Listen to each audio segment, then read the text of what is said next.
মমতা ব্যানার্জি যখন তার রাজনৈতিক জীবন শুরু করেছিলেন সেই সময় এই রাজ্যে এবং এই দেশে সমাজতন্ত্র নামে একটি শব্দ খুব প্রচলন ছিল।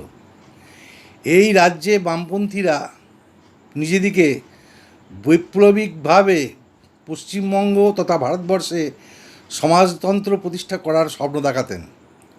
আর সারা ভারতবর্ষে শ্রীমতী ইন্দিরা গান্ধী দেশের অত্যাবশ্যকীয় যে দ্রব্যগুলোর যে সংস্থাগুলি ছিল সেই সংস্থাগুলিকে রাষ্ট্রায়ত্ত করে সমাজতন্ত্রের পথে দেশকে এগিয়ে নিয়ে যেতেন।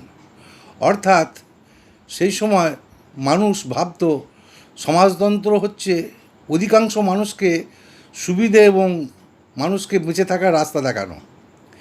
মমতা ব্যানার্জি সেই সময় তার রাজনৈতিক জীবন শুরু করেছিলেন। ঘটনাক্রমে আজকের যে রাজনৈতিক দলগুলি সেই দলগুলির মধ্যে সমাজতন্ত্র নামে কোনো শব্দ তারা উচ্চারণ করে না এবং তার অর্থটা জানার প্রয়োজনীয়তা অনুভব করে না। তারা মনে করে বড়লোকের সেবা করা এবং বড়লোকের দাসত্ব করার মধ্যেই এবং নিজেদিকে প্রতিষ্ঠা করার মধ্যেই বা নিজের কেরিয়ারটাকে এগিয়ে নিয়ে যাওয়ার মধ্যেই রাজনীতি।